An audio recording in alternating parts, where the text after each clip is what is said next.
welcome in. I want to, just number one, value your time. So I really, really appreciate you being here.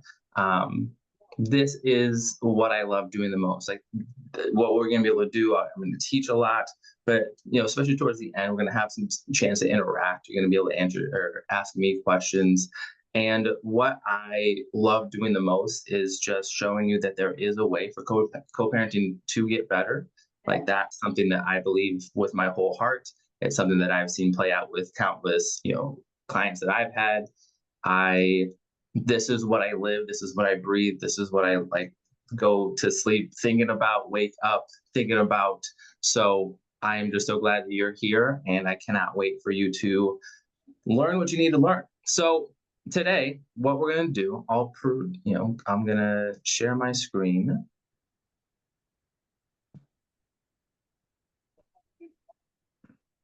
I'm going to move this.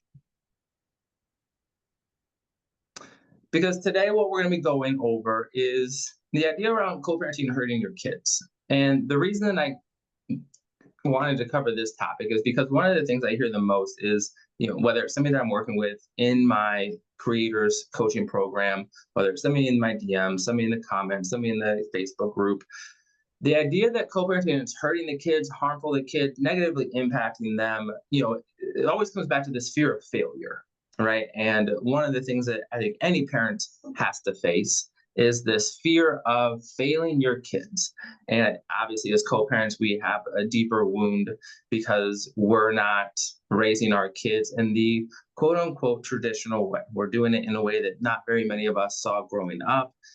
Very few people see a way of, a successful version of this. So not only do I want to tell you how your kids can truly be set up for success, I also want you to know that I have two children right now. They're boys. They're downstairs. They're 10 and 11 now, and they are truly thriving. Like we do have different styles. Me and their mom, we have, I have them the majority of the time during the school year. We split 50-50.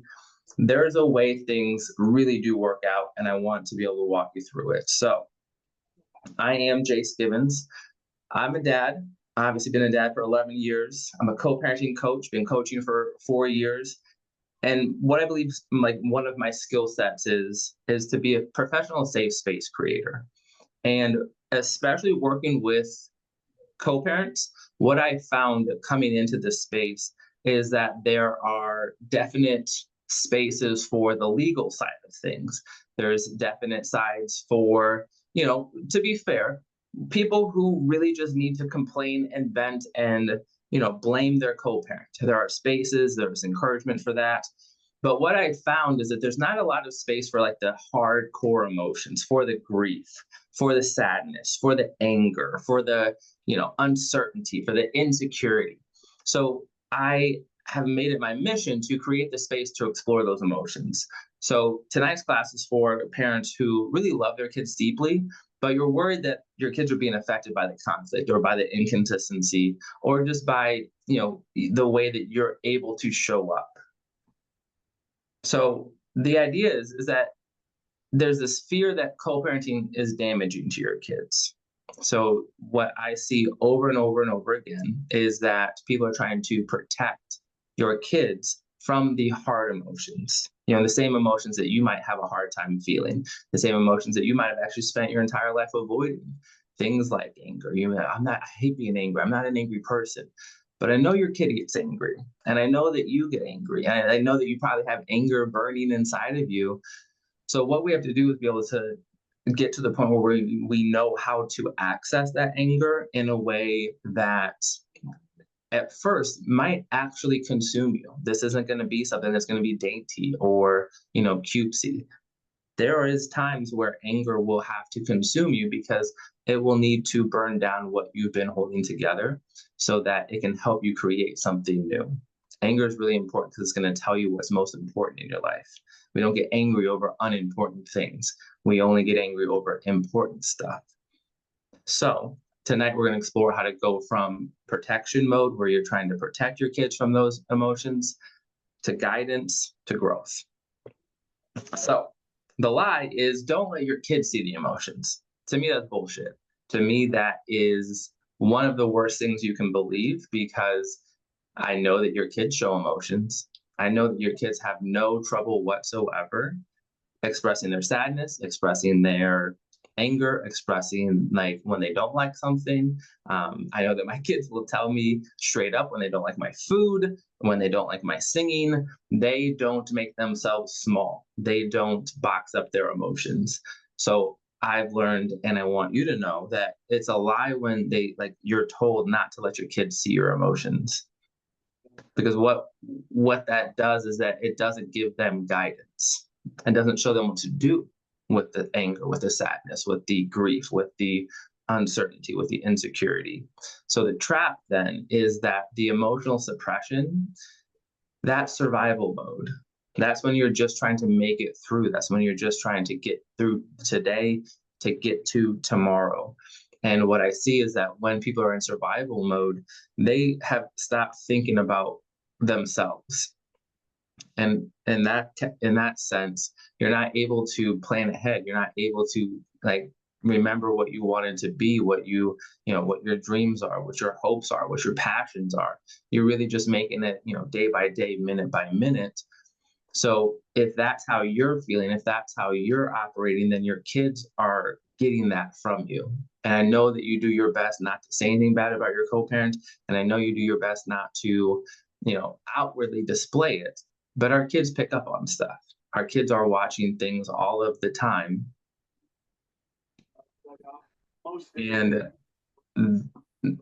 whether they can articulate it, and if we just make sure everybody's muted, whether they can articulate what they're seeing, they can feel it. And I promise you, one of the most confusing places for a kid to be is when they feel something, but are being told that it's not there. So if they're sensing that you're not doing well, if they're sensing that you're angry and you're trying to tell them that you're fine, that is really confusing for your kids.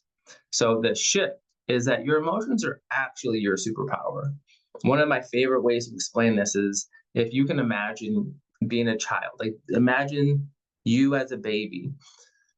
If when you were hungry, instead of crying, you disappeared, okay? Like you turned invisible. And then when you fell down and, bumped your knee, you turned invisible. Your parents would have seen that and be like, oh my God, like what's wrong with our kid? They would have freaked out. They would have not known what to do with it or do with you. And they would have tried to make you hide that. They would have tried to fix that. Like, what do we need to do to make this go away? They would have been so worried. And this would have been something that, is part of you, is truly something that you can do. And you wouldn't have been taught how to embrace it, how to keep it a part of you in a good way. You would have had a lot of shame around it, a lot of, trying to hide it, insecurities. And what I know is that that's a lot of the ways that our emotions were handled as a kid, as kids, is that when you were too loud, too upset, too excited, too angry, and whoever was your adult got to decide what too much anger was, what too much sadness was. And they told you to fix it, hide it, take it away, come back when it's gone. So what we have to do as adults is that we have to willingly go into our superpowers. We have to willingly go into our sadness and willingly go into our anger and willingly go into that grief and start practicing those superpowers. Start it's like the part in Spider-Man where he gets his web slinging, web crawl or wall crawling powers, and he's just out there messing up. He's out there crashing into things. He's out there, falling down off of buildings and getting back up and doing it again. The emotional, practice isn't going to be neat. It's going to be messy, and we have to be willing to do that. So what I want you to know is that you're in the right place right now if you feel like you're the stable parent, like you're the one holding it all together. If you're constantly second guessing or doubting your decisions, that's a really hard, place to be, that you're the stable one, but you're second guessing yourself. You're the one that, you feel like you've got to hold it all together.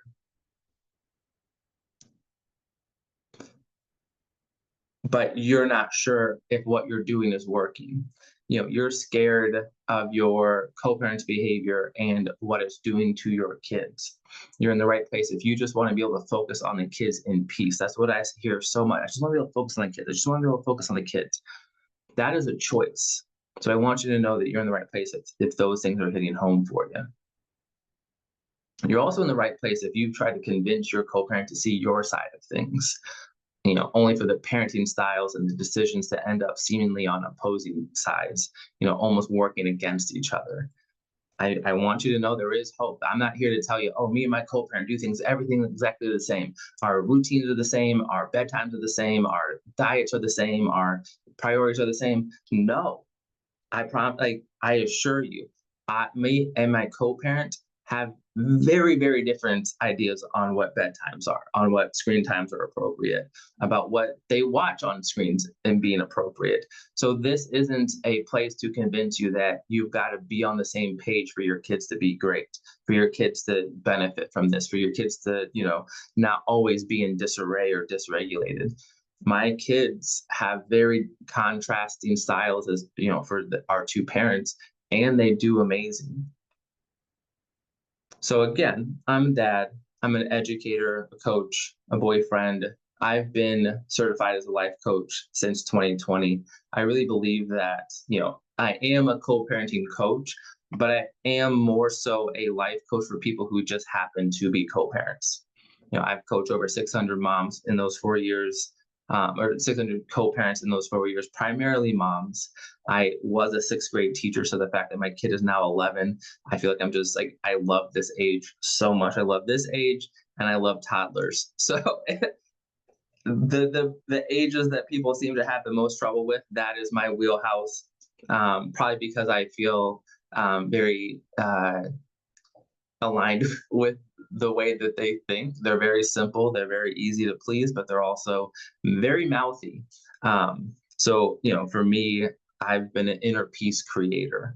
I'm also the creator of the Skibbens method, and I will walk you through that later. It is our growth process. It is our way to tackle literally any challenge or problem that comes up for you. And my story, in this capacity is that, for those of you who don't know, like my kids, I found out when they were 3 and, a little over a year, that they aren't biologically mine. So as you see, like there, it's like, that's me and Elliot on the left. I always wanted to be a dad, and coming into it, I was so excited to be a dad, but like really heartbroken over how it happened because it wasn't the way that I saw it happening or playing out. But I wanted to make it work. Like my mom has drilled into me, like, do the best with what you've got. Like you can make the best of a bad situation. So for me, that meant like I was wanting to sit down for like family dinners and have calm conversations, and to be like, the way that I always pictured it was that like I always wanted to parent with somebody who I could like sit down, have a glass of wine with, and talk about our kids. And that never happened. But I didn't stop trying. Like, and the harder I tried to make that happen, the harder I tried to get us in the same place or on the same page or to be able to sit down, the more tense things became. Until like I feel like I helped create the fracture that really allowed me to step back. Like I remember one of the times she was here at my house, the boys were here. I think her then boyfriend, now husband, was waiting in the car. And she said words to me that I will always remember. And she just told me, she was like, Jay, like, I don't ask what happens at your house. And I know you want to be doing this, but this isn't how I want to do it. And it was at that point, like, I don't know, I'm sure she said that sentence to me 50 times before, right? There was just something about it that landed that day that really, like I saw it in her face or heard it in her voice, or just I was personally at a point where I was like, damn, like, okay, there's nothing I can do. And that was a key to get myself out of prison. And so we parent in completely different ways, and that's okay.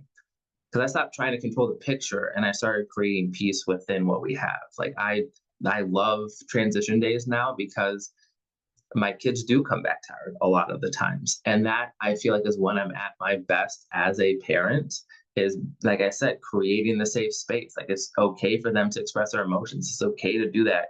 And not just because I'm hanging on white knuckling it. Like, I really do look forward to when they come back, because I know that when they come back, I know exactly how to handle them. I know exactly what they're needing. And I know that nothing that they say is really about me. So I want you to imagine what it would feel like to know that your kids are actually okay. Like, not because things are perfect, not because your co-parents stopped being them, but because of the way you are leading them. Okay, I want you to imagine what it would be like to stop second guessing every decision and start trusting your instincts again. Like, I can't, men and women have different intuitive powers. And the way that we really start to lead ourselves is to listen to ourselves. Because I know along the way, with your co-parents, there were moments, there were times where you knew they weren't the right person for you. And some people, you knew it on the first date. Maybe you knew it before you went on a date with them. And you talked yourself out of listening to yourself. You're like, oh, well, maybe this is just how relationships are. Maybe they'll change. Or, this is just how relationships start out. You talked yourself out of listening to your intuition. So one of the best things you can do is stop second guessing every decision, start trusting yourself again, start making more decisions, and you learn through mistakes, you learn through successes. So that means you can handle transitions, you can handle meltdowns, you can handle conflict without losing your confidence. The times that my kids are at their like most emotionally dysregulated are the times that I'm actually most confident, because it's like, oh, this is the worst they get, and I can handle this. There's nothing they can give me. And like, you can almost feel it in their bodies, in their energies, that like when I'm handling them, then it's like, holy shit, this dude loves me. Like, you can just feel it. That's when, like, I still have boys not at 10 and 11 that want to cuddle with me, that let me hug them, that like tell me that they love me in public. Like, yes, there's times that they mother F me behind my back to my face, but they know I've got their back, and they know that, like, at their best and at their worst, how I feel about them doesn't change. So to me, what that really leads to is it helps them bounce back faster from those tough moments, because they've learned and been held and supported by my emotional strength. And I know that you can have that same emotional strength. I want you to also imagine what it feels like to be proud of the parent you're becoming.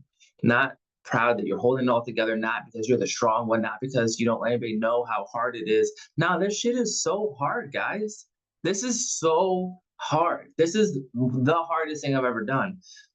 And it's okay for your kids to know it's hard, because why wouldn't it be good for them to know that you're proud of yourself for doing something hard? It doesn't make them feel bad that parenting is hard. They just don't get it yet. So trust me. What I love, especially in coaching, is that I've never coached somebody who needed bum. I've never coached somebody who needed to try harder. Okay.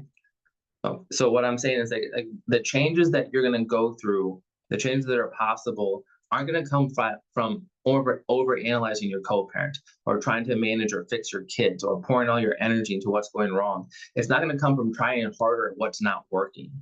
It's going to come from taking all that energy back. It's going to come from giving yourself the time, the attention, the care you've been giving everybody else. And again, it's going to come from leading from that calm and that clarity instead of control. So I love these testimonies. These are messages from creators, from the clients who I work with. I'll just read one of them. See, I know you guys can read, but the one I like so much is that, because I still have a lot to learn, but I've seen so many good changes, and I'm actually proud of myself for everything I'm doing. I would have panic attacks hours before I knew I had to see my co-parent at my kids' events. I would avoid going to events on his time, then feel guilty about missing out on stuff for the kids, because I was just too scared of him. I couldn't even look him in the eyes. And it goes on, but things are definitely different now. That's what's possible. It's not that things with them get easier. I don't have this magic potion that you're going to slip into your co-parent's drink and make them nicer. It's the fact that you don't have to miss out. It's the fact that you can face that fear. It's the fact that you can show up in a way that feels good to you. It's what you can do for you. And again, that's what your kids get to watch. So to just go back to that, avoid going to events, then feeling guilty. That's a guilt and fear cycle. So what I've created is the Skibbens method. It's a way for you to apply this to any situation, any circumstance, and it's going to show you how to spiral up. Okay. So what we really base this on is recognition. The first step, this is a 5-step process. The first step is recognition. So the good thing about that mom that I was working with is that she had to recognize, hey, I really am scared to go to these events. And to be fair, when she came in, it was because he's so mean. He's controlling. He's a narcissist. He gets in my face. And it's like that stuff is real. I'm never here to tell you that your experiences aren't valid or aren't real. And the biggest thing you can do is recognize that they're happening. I recognize the changes in your body, recognize the fact that your heart beats faster when you're thinking about going, recognize the fact that you're not going to your kids' events even when you could. Okay. The second part is that awareness and accountability. That piece is huge because there's so many people who can tell you what to do about a co-parent, what to do about a high conflict person, what to do about a narcissist, but that keeps the focus on the other person who you have zero control over. So what it really comes down to is the awareness and accountability is I'm scared. Okay, that's a valid emotion. Instead of running from it, instead of doing what your parents did, doing what your co-parent did, is go away until that's fixed. It's no, I need to face that fear. I need to take accountability for how I'm acting when I'm scared. I need to take accountability that even if they are a jerk, even if they are an asshole, that I can still show up how I want. And then the learning and skill building is that there are tools for every challenge. There are ways to learn how to talk yourself up so that you can get through those moments. There are ways to learn that 99% of what your co-parent says and does is about them. There are ways to not eat their raw hamburger anymore. There are tools for what to do when they give you their raw hamburger, like using one-liners and then going and journaling and cooking your raw hamburger. There are tools for every one of these challenges. There's ways to communicate through the conflict. And then the biggest piece, and this is where we build that confidence, is that we have to have application. You have to take messy action. So many people get stuck because they're trying to figure it out. So many people are even stuck in like they're trying to figure out their parenting plan. They're trying to build this perfect parenting plan before they even start co-parenting. And it's like, how could you even have a plan for what you've never done before? So to me, the application is taking messy action, is letting go of perfection. It's getting past that sense of I got to have it all planned out and perfect so that nothing could go wrong. Guess what, guys? You're going to get a lot wrong. I've gotten a lot wrong. There's no way to do something you've never done before, never planned on doing, never wanted to do, and then get it right every single time. Are you kidding me? So learn to take messy action. And then guess what? We can adjust. We can reflect. We can refine without judgment, without shame, without needing it to be perfect. And then the coolest part about this process is that then you recognize new things like, oh my gosh, well, this, it really wasn't that they were controlling me. It's that I was giving up my control. So then I'm recognizing other places in my life where I give up control. Oh my gosh, I give up control at work because I let people take, credit for things that I've done.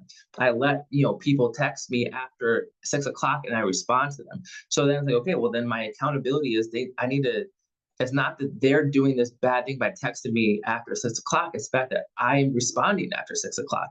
And now you've got this method, this thing that you can apply to every part of your life that will help you spiral up into growth instead of spiraling out of control.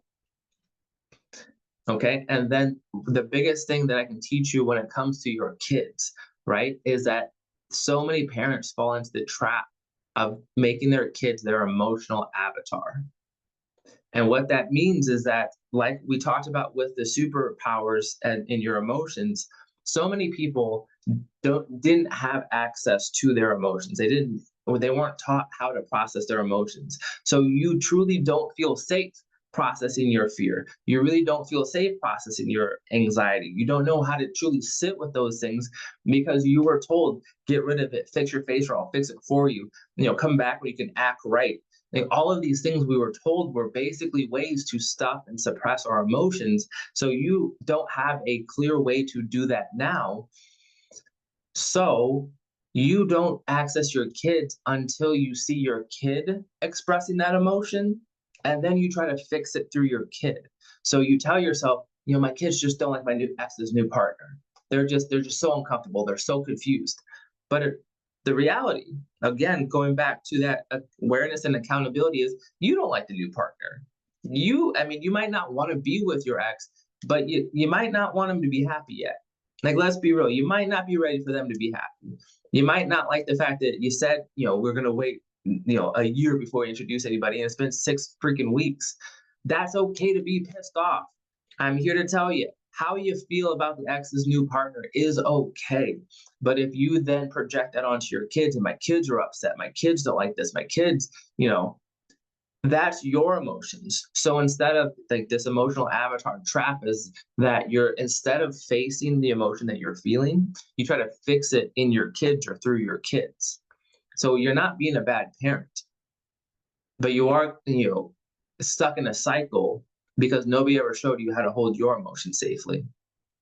So I'm going to walk you through a couple of case studies, because recently I was working through this with a group.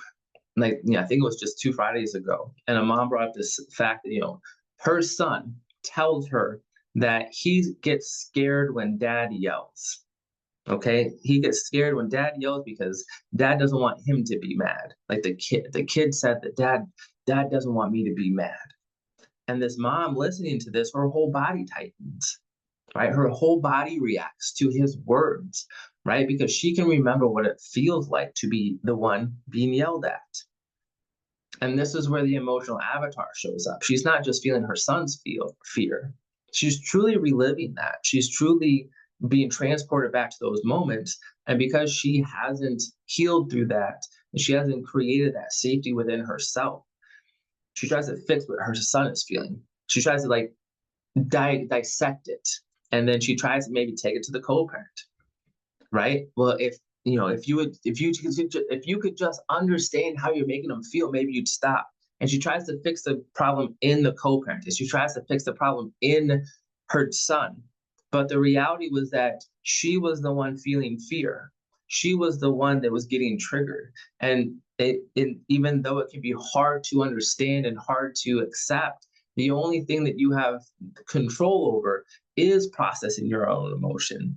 And if you're trying to make decisions or parent your kids and you're still in that fear state, then you're making decisions out of fear. You're making decisions out of anxiety. So what she has to do is work through the first few steps, the Skibbens method. She has to recognize that she's triggered by what's happened, right? That is, like, her feeling that way. It's normal, it's valid, and it is a trigger. Okay? Then the awareness and accountability isn't pointing fingers at the co-parent. And it's not, I'm not saying that you have to ignore your kid, but I am saying that you have to understand that it is a fear within you. It is an emotion within you. It is a trigger within you. And when your nervous system is elevated, you're not being the safe space that you want to be, that you're able to be. So then what she has to learn, and what she's learning now, is to create safety within her body, even when her son is in distress. Think about how important that is. Think about, if your kid is in distress and that sends you into distress, how do they truly feel safe? If they can tell mom's body is buzzing, mom's body is lit up because of what I just said, then they don't really get to relax and feel like mom's got this or dad's got this. Okay, so what she truly is stepping into and what she's truly learning is how to create safety within her body, so that when her son talks to her about these things, she's already faced those fears. She's already faced those things, so that she can listen and then make space for his emotions without making his emotions about hers. Okay. And then there's this identity evolution. And this came from a mom who's currently in the program. She's 14 weeks in. So she actually extended. We do 12 weeks, and then she extended, an extra two or an extra six. So she's at week 14. And this mom is one of the moms that has done so much growth. And the amazing part is that her identity was wrapped up in being the better parent. Her identity was wrapped up in being the everything parent. Her identity was wrapped up in like so much of this idea that like her life revolved around her daughter. So what she brought to the group was that she was actually hesitating to ask her co-parent if he wanted to have extra time with their daughter because the mom wanted to spend a little bit more time visiting her boyfriend. And when she told us more about this, it was like she wanted to make it clear to us that she wasn't scared that her co-parent was going to say no. She was scared that he was going to say yes.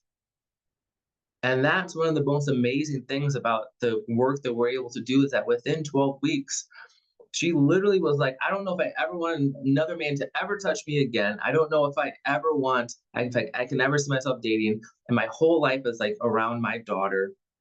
That within 3 months, she was open to this idea. But she was telling herself at the beginning of this call, I just don't think my child's ready for this change. I don't know if my kid is ready for an extra day with his or with her dad. But what's really true about this, and the more we talked, is that she's scared her child will feel abandoned.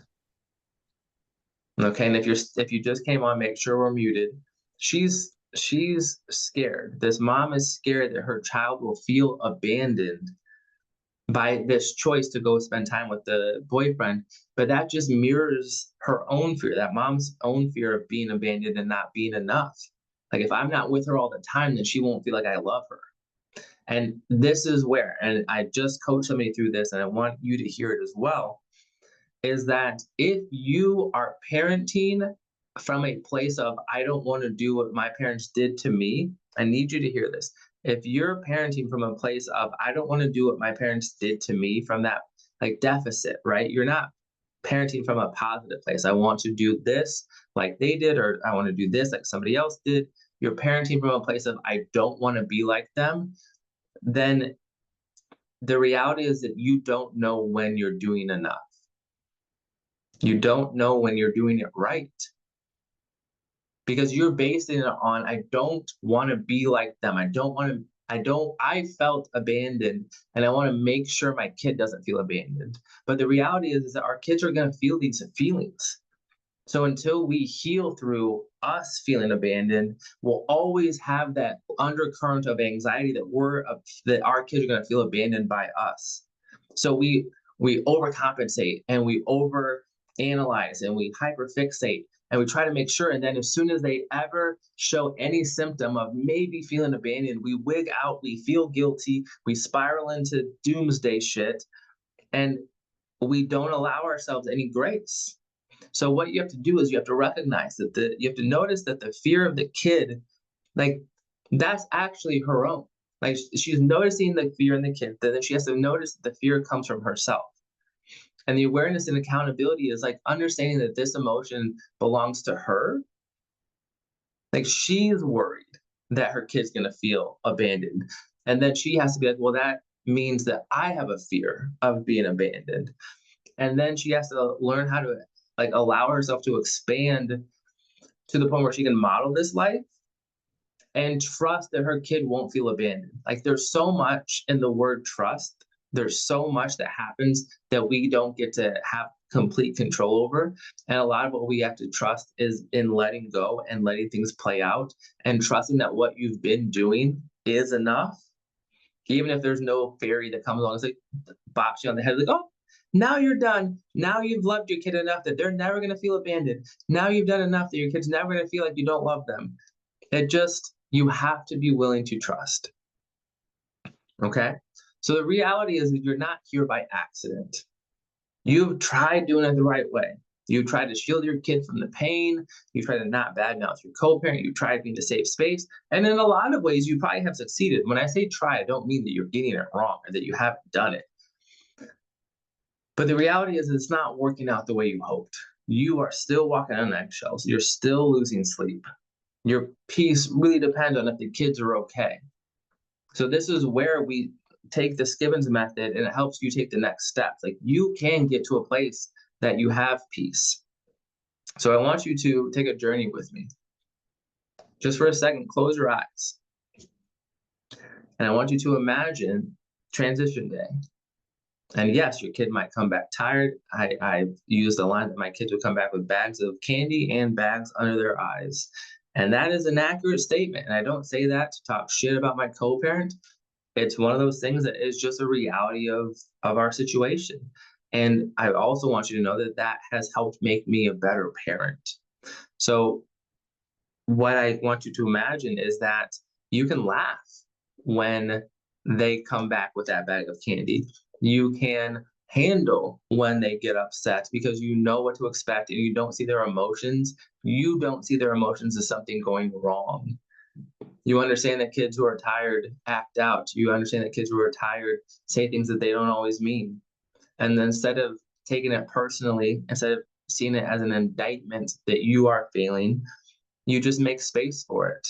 And then instead of you and the kid going back at each other and you just holding on until you snap, you make space and they're able to get through it quicker, right? When your kid shares something that's hard to hear, maybe they tell you something about the new partner. Maybe they tell you something that they were able to do with dads that you didn't want them to be able to do. You feel yourself feeling that anger. And instead of instantly shutting it down and then instantly feeling bad about it, you create space for your child from that grounded regulation instead of triggered fear. You trust yourself that, like, I don't have to handle this or fix this right now. I can handle what comes next. And then your kid feels that and they start to relax. And again, the Skibbens method, learning more about the emotional avatar, learning more about one-liners, learning more about all of this, it helps you get to a point where you start to get more confident. You start to get more calm. And then your kids feel that and they start to get more confident and they start to get more calm and they relax. And then you see the changes in your kid and you start to feel even more confident and even better about yourself. And then this new shift, this new cycle starts to happen. So at this point, you have two options. You can keep trying to protect them. You can keep trying to hide your feelings so they don't see your pain, but they feel that tension and they learn to do the same. Like they will learn how to feel pain and hide it if they see you feeling pain and hiding it. Okay? You can try to keep doing that. You can just, oh, just try harder. I know they don't really see it. I'm going to try harder. You can try to keep jumping in and fixing every meltdown and smooth every handoff and be the one that's trying to control the outcomes and still feel like you're failing them. You can keep telling everybody you're fine or pretending that you're fine when you're not. You can try to protect them from the storm.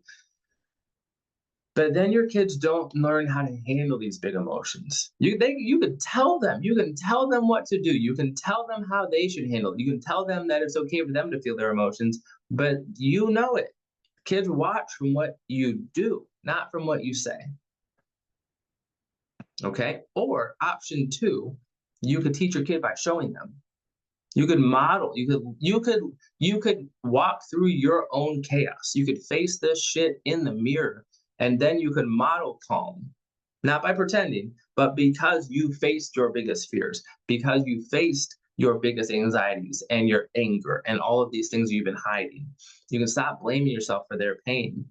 I want you to know kids get upset, kids get sad, kids get angry, kids get insecure. It's not your fault. It's not something to grade yourself on or measure your worth on. Okay? You can show them that peace doesn't come from control. It comes from the courage to look inward. Okay? Courage isn't this thing that comes from never facing hard shit. It comes from facing hard shit and being able to look other hard shit in the face and be like, okay, cool, I know what to do.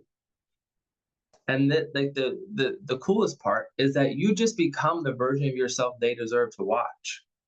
You become honest. You become clear. You don't protect your co-parent. You don't hide your feelings. You can live authentically, and then you're not surviving co-parenting. You're growing from it, and they're growing because they're watching you grow. So that's where the creators program comes in. Okay, this is what we do. So there are like so many people.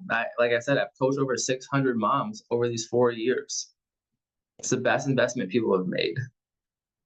I truly feel so much better day to day in my life. It used to seem impossible to feel this way. The creators program taught me how to get out of that mindset, actually create the peace I used to hope for, right? That's what we do. Like each of you moms, especially, you literally created life, like literally grew a human being inside of yourselves.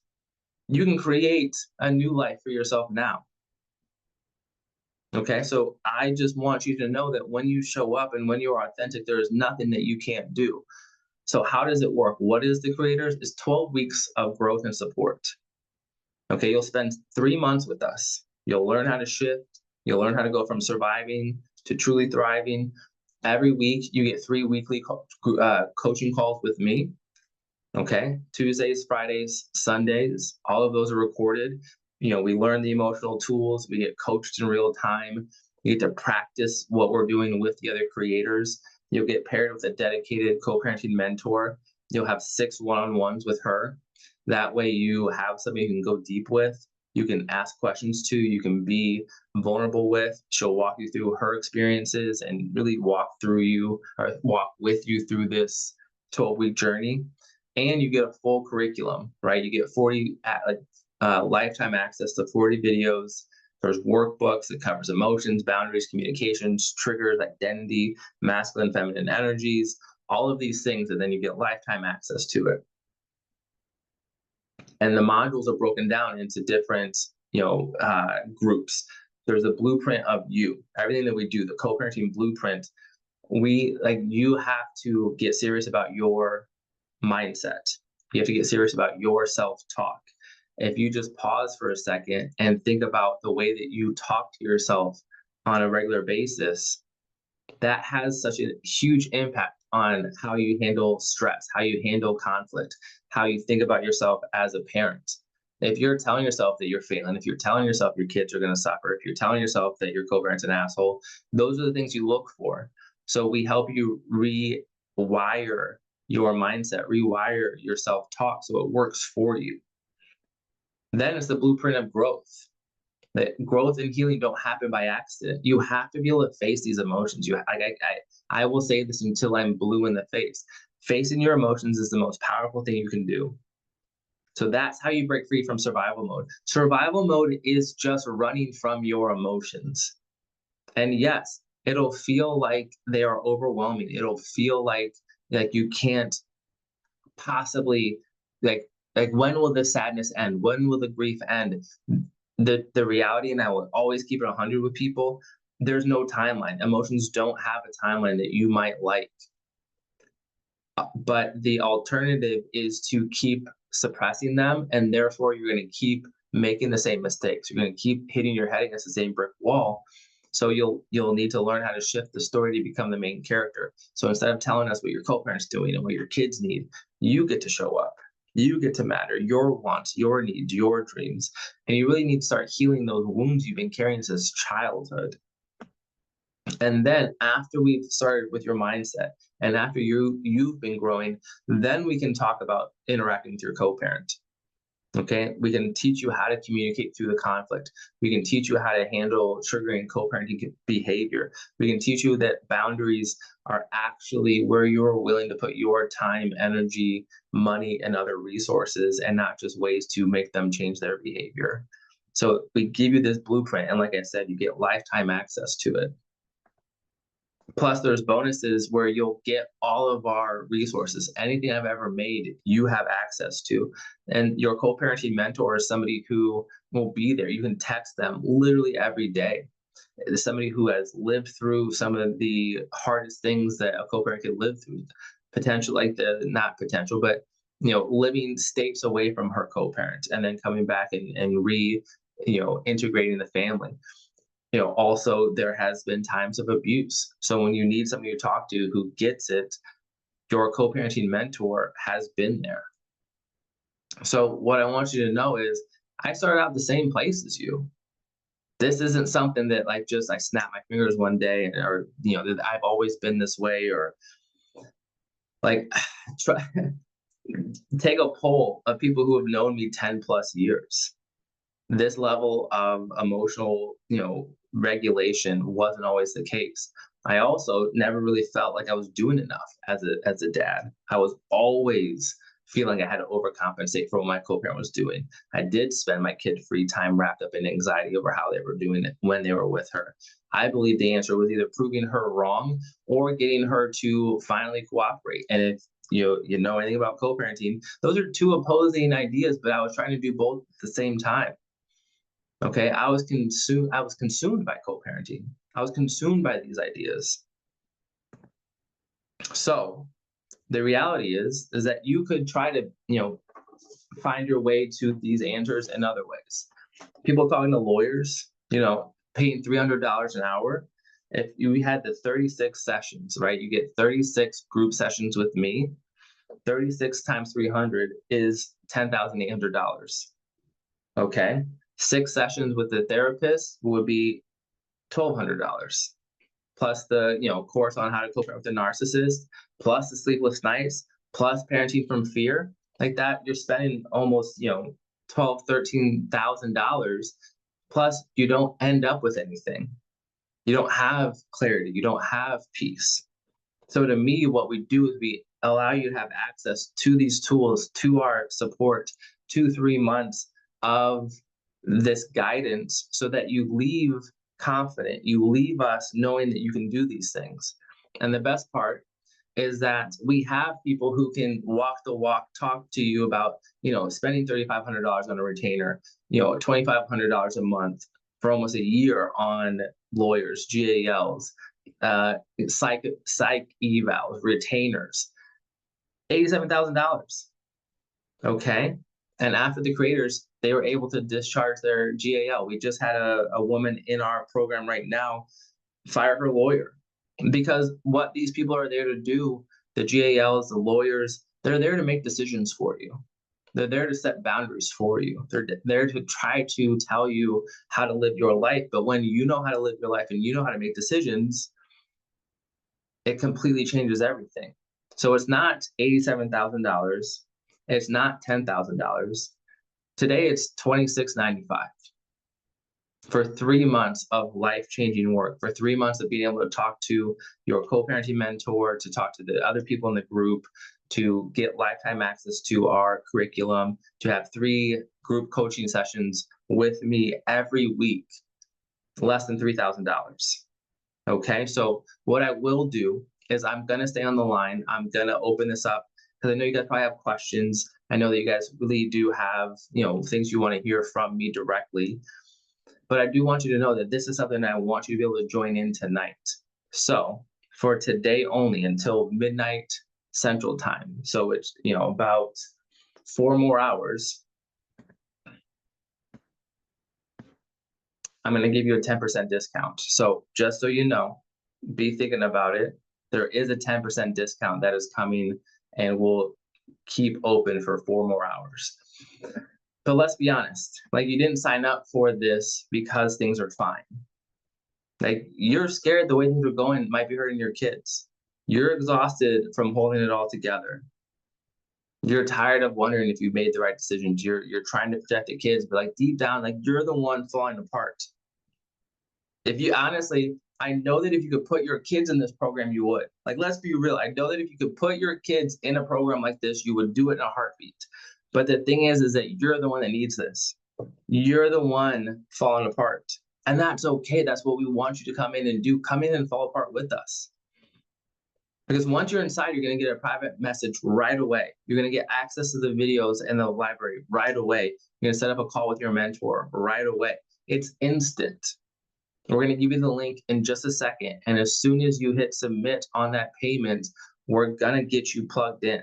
So you can go from overwhelmed and alone to supported and clear literally within the next couple of minutes. So if you're feeling, I get this, that, maybe you just can't justify the cost. Maybe there's, it's hard to imagine adding one more thing to your plate. Maybe you're wanting to save money for lawyers instead. The reality is I want you to think about what you're wanting, whether it's peace, whether it's clarity, whether it's, any number of things. So you just want to make sure your kids are okay. The best possible predictor, the best possible, you know, determining factor of whether your kids are going to be okay is that they have a model for things being okay. And that model is you. And the best possible way for you to know that things are going to be okay is if you have a model. So whatever you want to give your kids, you have to give to yourself first. So if you want them to know that things are going to be okay, then you have to know that things are okay. And if you're not sure that things are going to be okay, it's time to join our program so that we can teach you how to know that things are going to be okay. So, like I said, there is going to be a 10% discount that we offer for the next 4 hours. I'm going to have Ashley drop the link in the chat. Like I said, you get 10% off, so that comes out to $2,425. And what I want to do now is I want to give you the chance to ask me any questions.